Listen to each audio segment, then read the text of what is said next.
Hello, my name is Elliot Foster. I am from St. Paul, Minnesota, although today I'm reading to you from Kihei, Hawaii, where I'm on a writing trip, writing the third novel in a series that began with the book Panic River.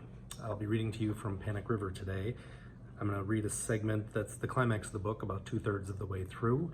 And the quick setup is that the protagonist, Corey Fisher, is on a hunting trip with his husband, Nick Parker. They're deep in the woods, having wounded a deer and pursuing it. And the only reason they're on this hunting trip is that Corey inherited from his now deceased homophobic father a taunting inheritance of a pair of hunting rifles and the family hunting cabin. Nick turned and resumed a torrid pace. Corey reluctantly trailed behind, still in shock over all that he had just heard. Of course, he remembered telling the hospital staff to keep Nick out of his room. At the time, Corey was enraged and upset about hearing Evan's voice on the phone. Corey's best friend was there in the psych ward to support him, and that's all that mattered. In retrospect, it was the right decision. Nick was nothing more than a stranger now, a stranger who repeatedly cheated and lied. Corey kept his hands firmly in his coat pockets, grasping the gun and the flashlight. Tall pine trees obscured light from the night sky. Shadows impersonated bear and wolf. His mind began playing subtle tricks as they moved deeper into the unknown. The graying landscape created new dangers with each passing minute. He wondered whether, in fact, the deer knowingly led them into this forest as a trap for revenge. A harried voice jolted Corey to attention. "Get up here and hand me the flashlight. I can't see where the trail of blood runs next." Corey could barely see Nick in the darkness. "A please would be nice," Corey snapped. Nick spun an abrupt 180, taking one loud step toward him. Corey instinctively thrust both hands back into his pockets. There was security in having something to grasp. The flashlight a ray of hope, the gun's a mean of self-protection. "If you'd rather just give up now and go home, by all means, go right ahead. But give me the light because I'm moving on." "Give up? You think I'm the one who's given up? You checked out of this relationship, Nick, the day I checked into the hospital." "Enough with the psycho bullshit, Corey. I'm talking about the goddamn deer." A deep, mournful groan pierced the air. "What's that?" Corey knew the answer to his question before Nick spoke a single word. The wounded creature wasn't far away. Perhaps crouched behind a fallen jack pine, or sheltered in a shallow divot on the needle-laden ground, contemplating a counterattack with his antlers and a valiant fight in the waning moments of its life. "Give me the handgun," Nick demanded. "You shine the light on the deer and I'll finish him off. If it's too hard to shoot up close with a rifle." Nick abruptly lunged his hand toward Corey with an angry gaze that chilled him more than the cold air seeping into his jacket. Corey stood unmoved. If he succumbed to Nick's demands, the deer would be found and killed. "No." The tone in Corey's reply was simultaneously defiant and defeated.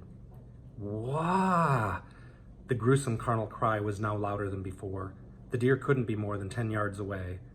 Suddenly, Corey could see it in the distance. Urgency seized him. "Fine," Nick shouted. "I'll shine the light and you kill him.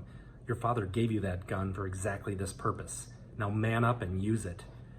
Corey's mind raced between admitting defeat or standing his ground. Inside, he was riven.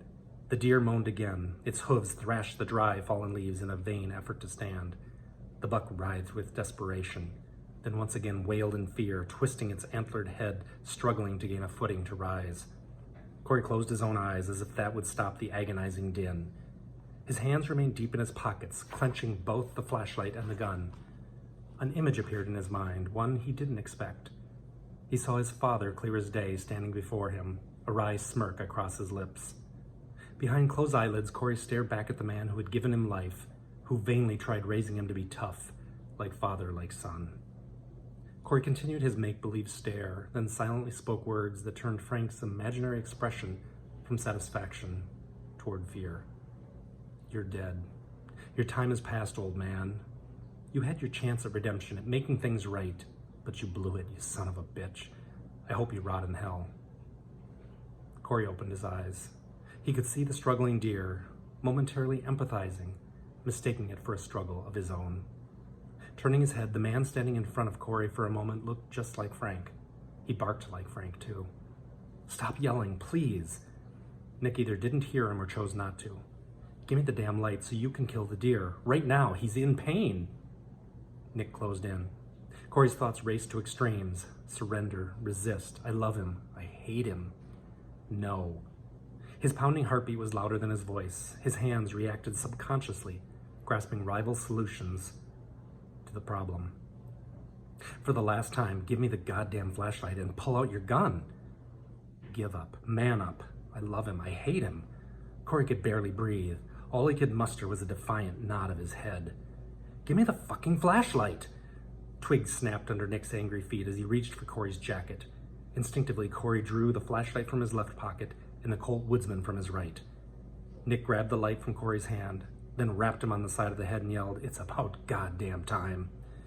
Without another conscious thought, Corey pointed the shaking gun at Nick and shot him.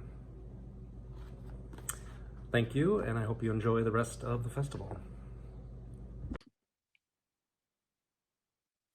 Hi, my name is Alden Jones. Thank you so much to Saints and Sinners for having me, and thanks to all of you for being here. I'm going to read from my latest book, The Wanting Was a Wilderness. The subtitle is Cheryl Strade's Wilde and the Art of Memoir. It's a hybrid book of literary criticism of a specific memoir, the craft of memoir in general, and my own memoir, which I write alongside the critique. And at this point in the book, I've been on an outward bound journey with the same 11 people for about a month, and we have 2 months to go. And there is a potential love interest, Melissa, who we've acknowledged that we, have some interest in each other, but Outward Bound has very strict rules about intimacy, and we had not yet figured out a way to be alone together. Since that moment on the rug when I was 15 years old, I had never disentangled lesbian desire from the aura of secrecy. Secrecy was part of its inconceivable draw. First the idea of it, and then the specificity of it. And it had never been as specific as it was with Melissa. It was a secret that Melissa's and my hands were in each other's hair in the blue dark of night as we slept in random places. The floor of a homeless shelter, a KOA campsite, on a road journey from North Carolina to Florida, where we were headed to canoe in the 10,000 islands. It was a secret that we ran our fingers down each other's faces as we blinked at each other through the darkness in a group tent with mosquito netting at Everglades Base Camp. We reached the end of our second month. Our new landscape was hot, muggy, and thick with mosquitoes. The mown grass at Everglades Base Camp was stiff against our skin. Drinking water came from jugs filled with taps, rather than dunked in rivers and sanitized with iodine. Beyond base camp, the Gulf of Mexico spread towards the limitless ocean. Manatees moved through the water, and somewhere close by, we continuously reminded each other, alligators. Melissa and I took turns sharing a tent with Quinlan and whichever fourth person wanted to join us, and ran our hands over each other's bodies in their slick nylon casings. It seemed impossible that we'd ever locate a space to be alone until a rare opportunity presented itself. Before our canoeing expedition in the 10,000 islands, which would include paddling in the open ocean, we were required to pass a swim test. Robin and Elliot dropped 2 cardboard boxes filled with oversized clothes from Goodwill on the dock. The main base camp was a large Florida-style house fronted on the water by piers. On the piers and the rocky walls between them, oyster bars clung in clumps. Be careful of the oyster bars, was the first thing they told us. Put on a shirt and pants over your bathing suit and then wade out into the water. Don't kick. If you kick, the oyster bars will cut your skin like razor blades. Wade out until you are clear of the dock and the wall, then swim to the end of the pier, take off your clothes, hold them out of the water so we can see them, wait for our signal, then put your clothes back on and swim back. When you return, remember to wade very slowly near the oyster bars. I entered the water for the swim test with Allison, the girl in our crew who fell or injured herself nearly daily. The first thing Allison did was kick. I think I cut myself, she said, then sucked her teeth in pain. "Let me see," I said. Allison tilted back and raised her leg above the water. A yellow gash of fat was visible within the slice across the bottom of her calf. It filled in fast and red with blood. "I think you need to get out," I said, trying to conceal my alarm. And when she stepped onto the dock, the blood fell around her feet in a wide puddle before she could even scream. While the rest of us prepared to leave base camp, Allison was taken to the hospital for stitches, then given her own tent to pitch on the grounds while her leg healed. She would sleep in this tent and do service at base camp while we paddled for the week. That tent was still pitched when we returned from the 10,000 Islands, and Allison was giddy to return to the group tent after a week of solitude, leaving a perfectly empty, perfectly available two-person tent erected across the grass from the corner of the grounds where everyone else would be sleeping. At dusk, I looked across the grass at the abandoned tent, then at Melissa. Melissa blinked back at me with her brown eyes. We gathered our sleeping bags in our arms and walked them over to the empty tent. I kissed Melissa in the tent with my eyes closed.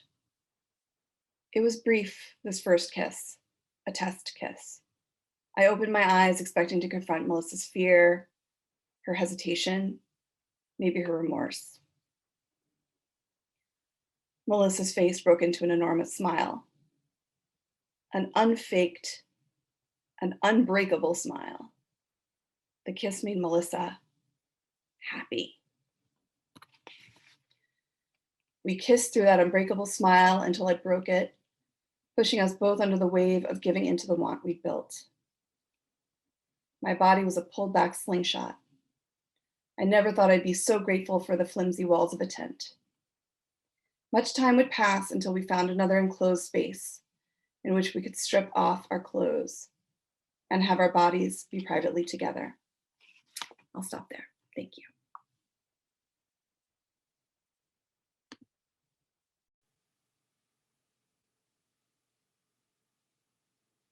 Hi, everyone. I'm Gar McVey-Russell, coming to you from Oakland, California.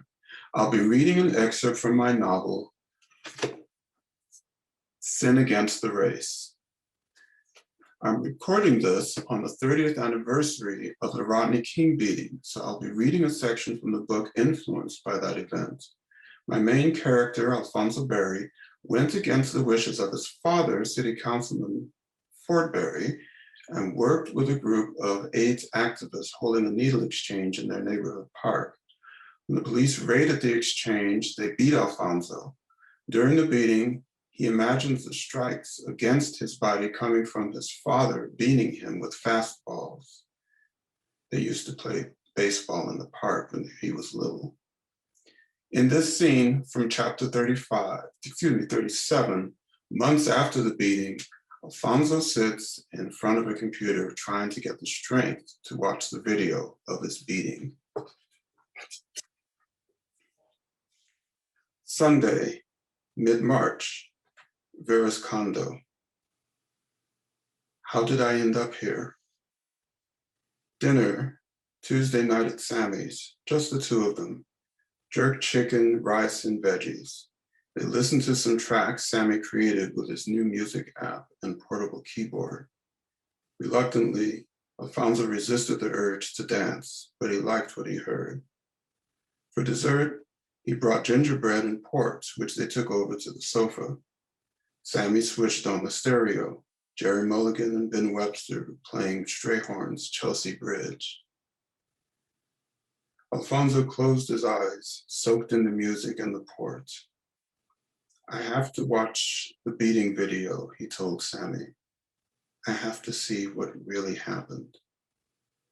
The brief chat with his father made him think that he was moving beyond his double vision of beating fastballs, but he needed to be sure. Then you should watch it, Sammy said, and you should watch it alone. Alfonso agreed, but he wanted to have someone nearby. He knew it couldn't be Sammy. Auntie Vera? Yes, Sammy said. She would do it. That's how I came to be here, waiting.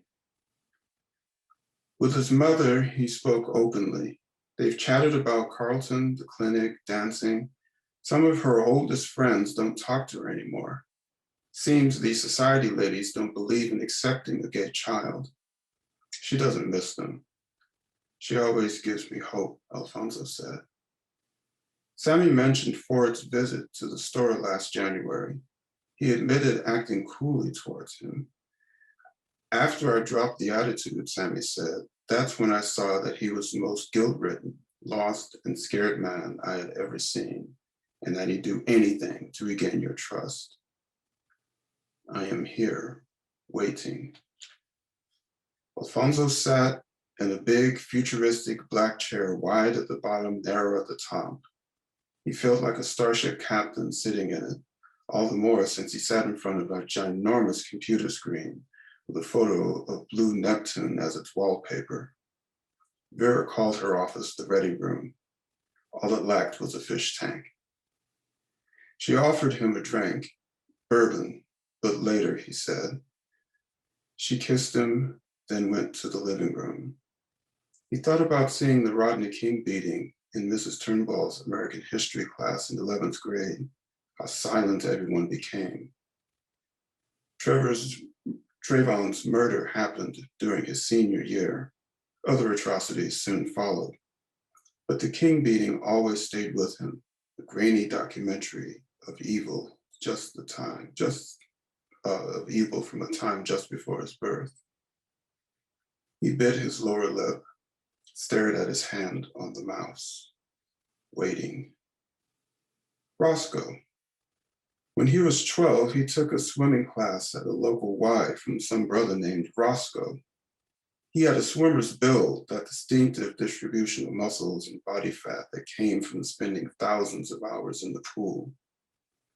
He wore loose trunks during class, but Alfonso remembered seeing him in his Speedos during a meet, forbidden fruit for a closeted youth. The image of that man in Speedos fueled many a jack-off session, even as he tried to convince himself at the time that it didn't. Roscoe came to mind because of one particular lesson, the one he never forgot. After having the class fart around on floating devices for a couple of weeks, Roscoe threw them into the deep end, literally. One by one, he held each student tight and jumped into the deep end of the pool. Alfonso was so petrified that whatever lust he held for Roscoe vanished, even as the man's muscled arms pulled him close to his tight body. Before Alfonso could stall by asking questions, they were in the water. Instead of drowning, he marveled at the beauty of the pool from beneath, the glistening light bending gently under the waves. How cool is this? Roscoe never let go, and after a short period, he brought them back to the surface. Alfonso never stopped smiling. He wanted to do it again. Okay, Roscoe, let's do this. He clicked the mouse. Thank you so much to Saints and Sinners for this opportunity to do this reading for you today. And I look very much forward to going back to my beloved New Orleans to another wonderful conference. Until then, peace. Be well. Take care.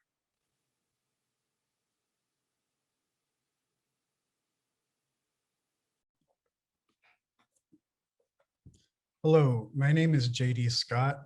I'm an author born and raised in Tampa, Florida, where I currently live. I had my debut story collection come out last year in the spring. It's almost a year old now. It's called Moonflower, Nightshade, All the Hours of the Day. This story collection, there's 10 stories, and one of them is a novella. And they're all a little bit different. They're a little bit cross-genre, you know, some are more straight up literary fiction for adults, and some are a little more fantastic, magical, realist. And I'm gonna read us from a story called Where Parallel Lines Come to Touch. And it's a little more like young adult, a little bit kind of magical realist, and I'm not gonna say much more. I'm just gonna read from the very opening of it. After the funeral, my brother came back. It was that same night, nearly dawn, and I was alone. I had told mom and dad I'm okay before turning in for the night, although no one had asked. It wasn't long before I left my bed to sleep in my dead brother's, which is probably not what someone does when they're okay. I pushed my thoughts somewhere unbrother, buried my face in my nightshirt so I'd stop smelling the grease of his hair on the pillow. I wasn't sure what I wanted. I thought about making sea grape jelly, or else driving an hour north to the old theater, the one where the R came before the E. They made Italian sodas there. There was a silent film they showed with a real living organ player. It was a nostalgia, but whose?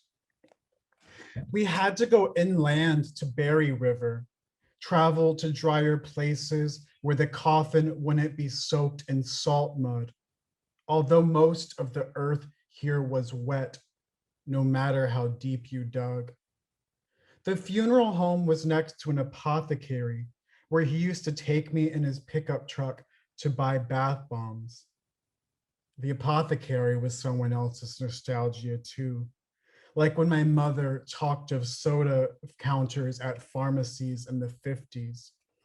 I loved soaking in baths, so River took me there at least twice a month, but I don't think I ever noticed the funeral home itself before I had to go inside it. I thought River must have walked all the way back that night. I was mostly asleep, but I heard him unbuckle his belt, drop his pants on the floor with a clink. I wanted to look, to see his body, make sure it was his, but the ceremony was closed coffin for a reason. I was in the corner, facing away, almost trying to lose myself in the space between the bed and the wall, because what kind of brother comes back? I'm going to leave it there for now. There's a lot more to this story. I think if I moved on to the next section, I would be way above my time limit. But I just wanted to say thank you so much for Saints and Sinners for having me. I'm so grateful to be part of something that's both Southern and queer as a series. So just thank you for having me as part of the virtual event. If you're interested in reading more about Moonflower, Nightshade, all the hours of the day, I recommend you can visit my website, jdscott.com. Simple as that, letter J, letter D, SCOTT.com. Well, thank you so much, and looking forward to the rest of the Saints and Sinners Festival. Hi, my name is Linda Quinlan, coming to you from Montpelier, Vermont. I'll be reading 4 poems from my collection, Chelsea Creek. Chelsea is a small working class city just outside of Boston, but it might as well be 1,000 miles away. I'll be reading 4 poems, 2 that take place in Chelsea, where I was born, and the second 2 will take place in New Orleans. One is post-Katrina, one is pre-Katrina, and my partner and I lived in New Orleans for 17 years. So the first poem I'll be reading is called Popping Frogs in the 50s. And it is a coming of age poem. So here it is, Popping Frogs in the 50s. Beside the soldier's home, the knotted rope swing pulled between our legs as our bodies swung and our toes touched the leaves below. This was before the boys opened us, like the names they carved on bark. They gathered frogs from the pond and threw them under cars, just to hear them pop. Us girls held each other's hands and tightened our roller skates with keys. On the stoop, our fathers played polka and laughed at the frog crackers as heat exploded into twilight. The porch light and shirts went on. I saved as many frogs as I could, but most weren't quick enough to hide in the summer grass. They slipped in oil as thick as mud. I sat down by the pond, making mud pies, listening to my mother yell about polio, as if that were the only danger. And the second poem I'd like to read is about my favorite aunt, who was a numbers runner in Chelsea. And this is called Chelsea, Mass. Thin as her February birth, my Aunt Evie swayed with every half tone, the spontaneous steps of a child living outside Newfoundland, the fishing village of her family. This wasn't New Orleans, where she might have had a chance, where anger and creativity collide. This was Chelsea, a city of bad daughters and warlike sons, where nothing grew but immigrants and hunger. Her father's madness beckoned him to an ocean death, but instead he crawled into dementia soaked in beer and sadness, the smell of urine even when he slept. My aunt married one summer, a man back from the war in Europe. His pale violence swelling out of every room made her a ghost. She danced at home over the kitchen tile that curled in the corners.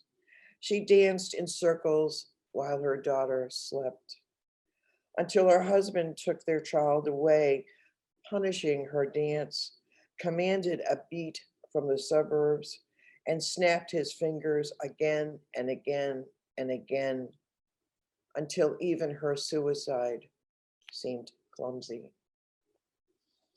So the next poem I'm going to read is about a very dear friend.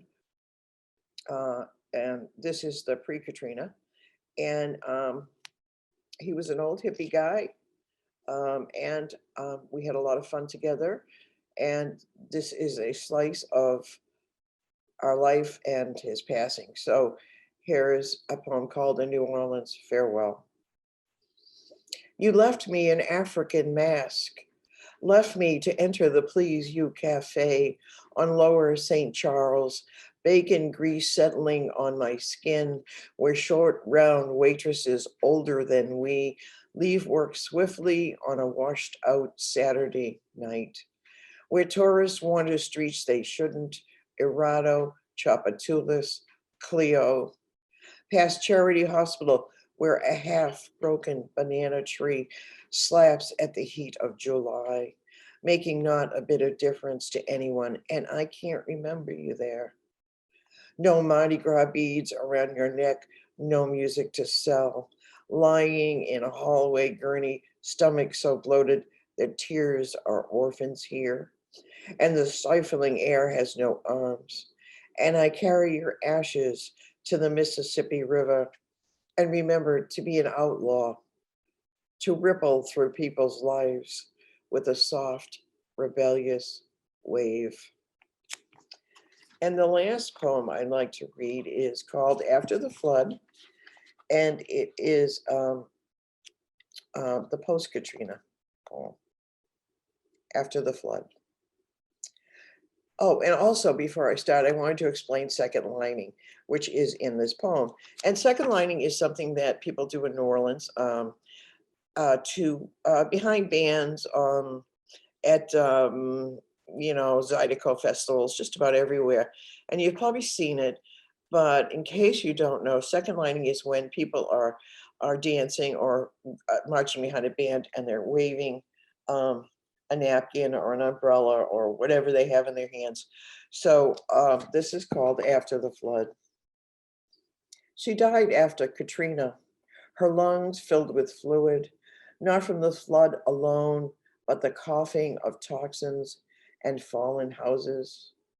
Her only son crushed under a car the very day we walked in City Park, where the black backwash of swamp ran into concrete lines as stiff as flowers around a coffin. There could have been alligators lumbering from live oak to the bayou, where symbiotic Spanish moss tangles in the branches it suffocates. But for the moment, there was only us, saying life was good. Between the white columns of the art museum, a Black woman with an umbrella is second lining, all by herself, to Zydeco music or the blues. Her rhythm in step with ours, I could almost hear the metal washboard sounds slipping away. I wish I had touched her shoulder or seen the universe wink. This was our moment. It was, and then it wasn't.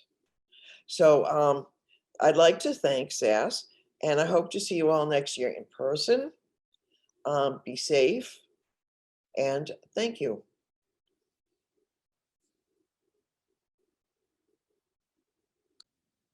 Hi, my name is Vanda, and I'm the author of the Juliana series. Juliana series is about LGBT history beginning in 1941. There are 4 books which are currently published in the series. Today I'm going to read from book 5, part 1, Do You Know Dorothy, which will be published in March. The main character is Alice, but she prefers to be called Al. In the section I'm reading today, Al has spent the night with a new friend, Freddie Fay, who she met at a gay girl bar. Freddie Fay is a proud butch. Al and Freddie think that Al is a femme, but through their attempt at lovemaking, it becomes clear to Freddie that Al is not a femme. They talk. Al asks Freddie to teach her to be a butch. Freddie's first lesson begins in Lady Day's apartment. Al wears Freddie's brother's old clothes that are miles too big for her. I love company for breakfast, Lady Day said. Lady Day was Freddie Fay's female impersonator friend who lived down the hall. We sat at her Formica kitchen table. Her cabinets surrounded the sink, and the stove were painted in pastel pink and rimmed with hot pink. She wore a flimsy flower print bathrobe over a skinny body. Her shapeless man's chest pushed against a woman's teddy. The stomach bulged over silky women's underwear that might have fit her at one time, but now were baggy on a sagging rear end. Oh, I must look a fright. I haven't even had time to put on my wig. I usually only dress for the stage, never at home. But it's been so long. You do get to missing the things you love as each year goes by. And I wasn't expecting you to. You two positively smell like a brewery. What have you been doing all night? And you, what'd you say your name was, sweetie? Al. Ah, yes. And why did you say she's dressed like a clown? I didn't say she was dressed like a clown. I said she was dressed like a butch. A butch, really? Oh no, dearies, that is no butch. Well, not yet. We need you to help us put her up so she can go out into a store and buy clothes that fit. I thought you might pin things here and there so they don't hang so much. You're good at sewing. Not that good. Yeah, but you can do it. You're a magician with needles and thread. And you, sweetheart, are buttering me up. You, Al, stand. Oh no, my eggs. She ran to save the eggs from the stove. That was close. Come, children, get your eggs. We'll talk about clothes later. She pushed scrambled eggs with a spatula onto 3 plates. We took our plates to the table and while Lady Day fussed with jelly jars, pieces of toast, and coffee cups. I didn't mean to bust in on you so early, Lady Day, Freddie Fay said, but my pal here needs an emergency butch hairstyle. Oh, I don't know that you need really a butch hairstyle. It's no trouble at all. It's important you give Alice a hairstyle she can also wear to work. She runs a nightclub. Does she? She scraped her chair close to me and sat. You run a nightclub? What kind of club, honey?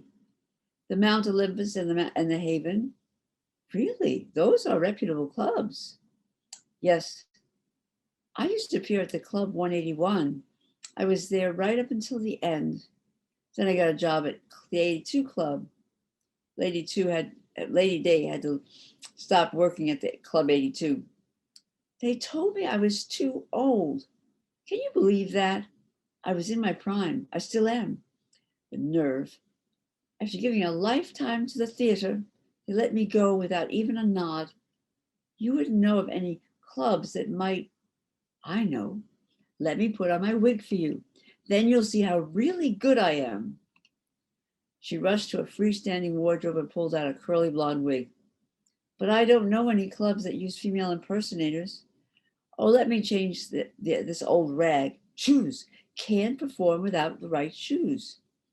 Don't go away, girls. I'll be right back. She waved 3 fingers at us and disappeared behind the pink curtain. Freddie, I can't help her. I don't handle female impersonators. She's pretty good. You never know. Lady Day poked her head out of the curtain. Ready, girls? She stepped beyond the curtains, holding her head really regally high. She looked like maybe someone's mother. No, someone's grandmother. I doubted the grandma look was ever going to catch on, though. Freddie Faye, would you play for me? Sure. Freddie Faye ran behind the curtain and played some chords on the piano, some off key.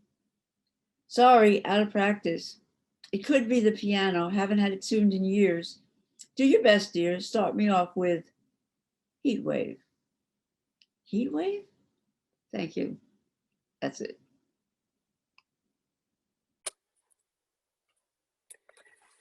Hello, hello, hello. My name is Jack Wilde, and I live here in San Francisco.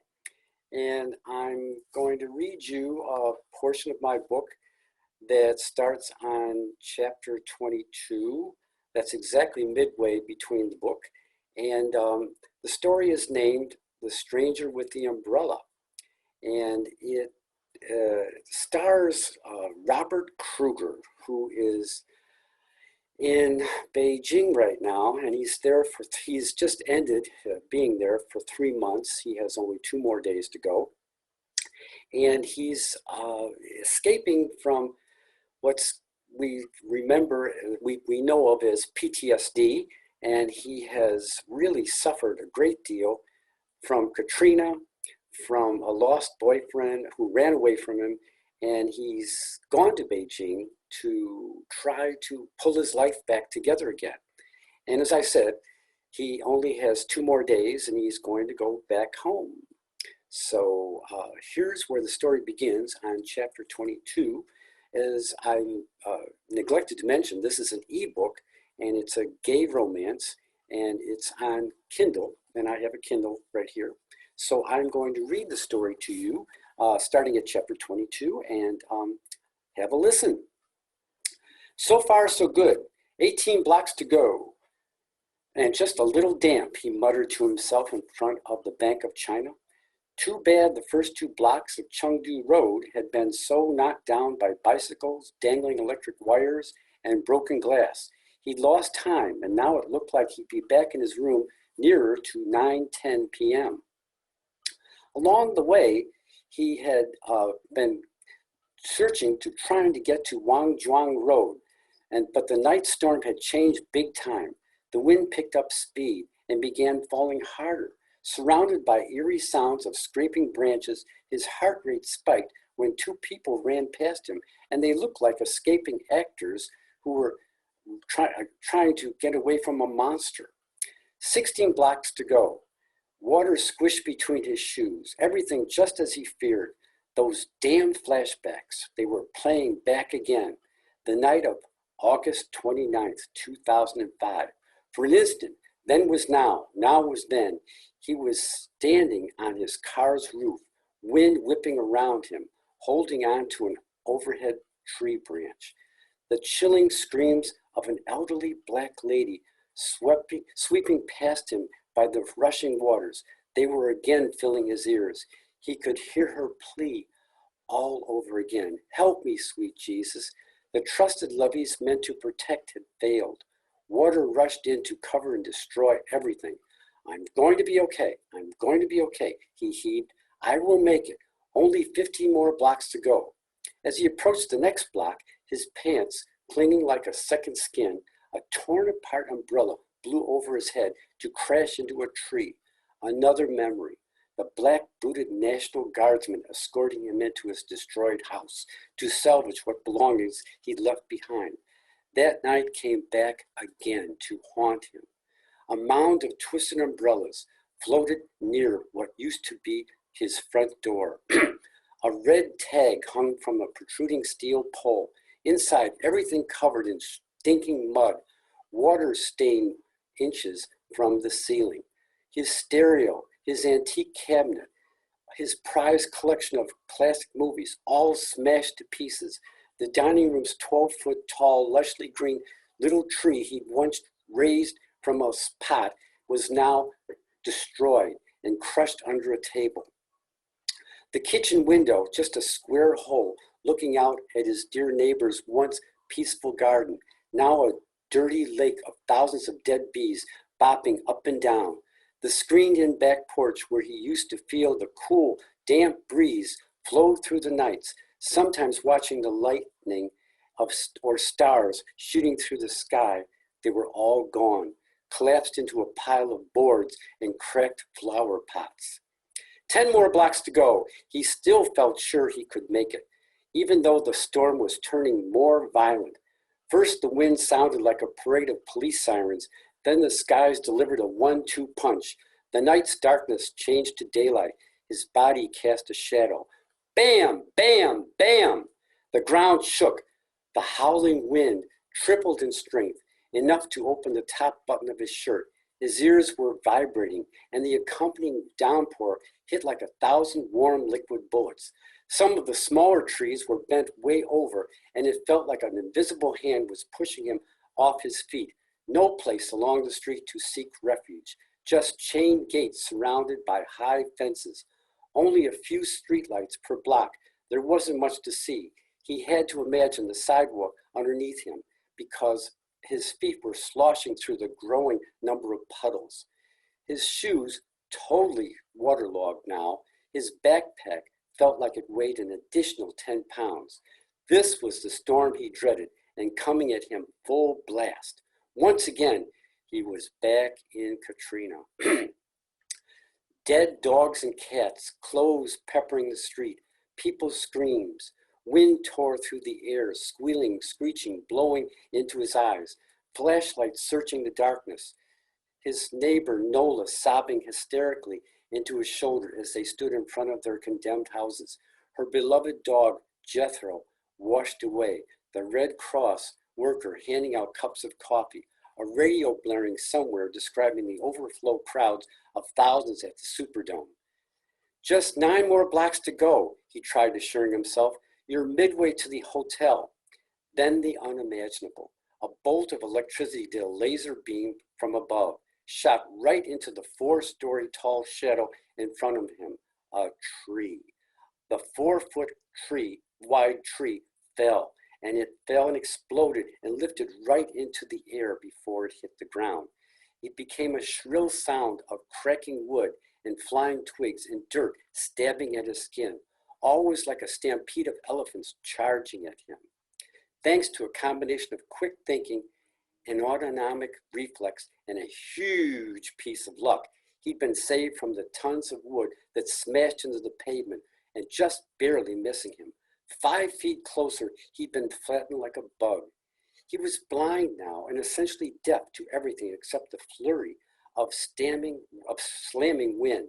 His head was breathing and his heart was pounding. Then came a shrill sound of something. He didn't know what it was. The dimly lit factories were all around, but he still thought he heard something. He wanted to keep moving, but couldn't. His lungs had stopped taking in air. In his almost paralyzed state, he remembered Alexandrian. He remembered her from New Orleans, her life cut short by the falling tree. She, too, had much potential, and once she had saved him from the depths of depression. Would he suffer the same fate as her, only thousands of miles away from a deserted street in Beijing? He was in trouble. Again, he heard that sound. Hurry, shouted that sound again.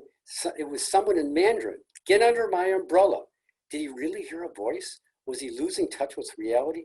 5 fingers pressed into his upper right arm, and a puff of warm air filled his left ear canal. Where are you going? The voice asked, this time in English. That was the stranger. Okay, well, I want to thank you for listening to my book. And all I can say is I hope that we're back in New Orleans next year. And goodbye and stay safe. Bye-bye.